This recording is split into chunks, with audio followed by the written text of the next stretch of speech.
Bonjour à tous, on se retrouve pour un nouvel événement. Aujourd'hui, le The 5 Cordes a lieu sur la PSF à Deauville sur le parcours des 1900 mètres. On a affaire à des concurrents de 3 ans et plus. Ils sont 16 à s'affronter. Globalement, des chevaux que nous connaissons plutôt bien. Course qui s'annonce très ouverte. Beaucoup de concurrents se tiennent d'assez près. On va essayer de trouver la solution, bien sûr, en 6 pour ce The 5 Cordes et tous les paris associés. Je vous rappelle que vous pouvez vous abonner à la chaîne YouTube de The Tur. Vous pouvez également activer la cloche pour être informé dès que je poste mon prono. Allez, j'y vais en 6. Bah, écoutez, en tête, j'ai retenu une concurrente que j'aime beaucoup, c'est le numéro 5, le Katusha. Elle a très bien couru dernièrement dans le prix de Bozzaris. Elle était assez loin à l'entrée de la ligne droite, à Longchamp, c'était le 15 octobre dernier. Elle a fourni une très belle fin de course pour prendre la deuxième place. Auparavant, elle avait bien couru également à Longchamp, terminant quatrième au mois de septembre, alors qu'elle avait mis du temps à trouver l'ouverture. L'année dernière, il faut s'en souvenir, au mois de décembre 2022, elle a gagné une listode sur ce parcours des 1900 mètres PSF à Deauville. Elle est en forme, j'y crois, je la place en tête sans hésitation. En deuxième position, j'ai retenu le 6 Precious Sea. J'aime bien cette concurrente qui est supplémentée pour participer à cette course aujourd'hui. C'est son premier handicap. Elle est âgée de 3 ans. Elle a couru 6 fois. Elle est toute neuve. 6 courses, 5 fois dans les 4. Elle n'a couru que 2 fois cette année. Elle vient de finir deuxième à Deauville au mois d'octobre, le 18 octobre dernier. C'était une rentrée puisqu'elle n'avait pas couru depuis le mois de mai. Au mois de mai, elle avait terminé quatrième d'une listode. Et quand elle avait fini quatrième de cette listode, elle n'avait pas couru depuis le mois d'octobre 2022. Voilà, c'est une concurrente qui me semble sur la montante et je pense que dans cette course, elle peut être très compétitive.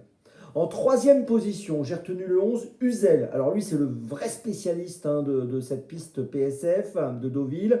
Il compte globalement dans sa carrière sur la PSF 6 victoires. Il a fini troisième à Deauville le 19 octobre sur ce parcours. Au mois d'août, il avait terminé deuxième également sur ce parcours des 1900 mètres PSF. On est obligé de le garder avec nous, même s'il aura un numéro 16 tout à l'extérieur dans les stalles de départ.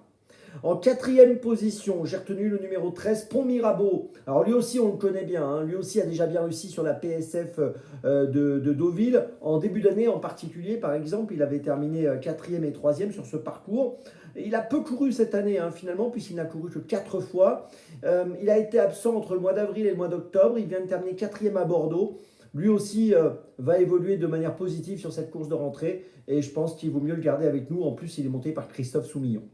En cinquième position, j'ai retenu le numéro 16, Saint-Étienne. En bas de tableau, c'est un 3 ans. 3 ans qui a des qualités. On l'a vu gagner sur cette piste et sur ce parcours à Deauville au mois d'août. Et puis, dernièrement, il a fini troisième à Chantilly, fin septembre. Je pense qu'en bas de tableau, il est très compétitif.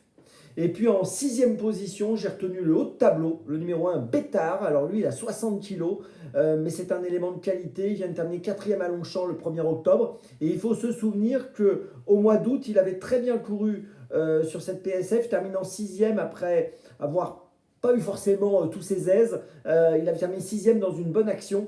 Et je pense qu'aujourd'hui, si tout se passe bien, il va faire l'arrivée. Donc je vous récapitule mon choix en 6 pour ce The 5 Cordes. Le 5, le 6, le 11, le 13, le 16 et le 1. Départ de la course à 15h15. On se retrouve maintenant demain pour Vincennes. Et d'ici là, avec The Turf, ça va aller.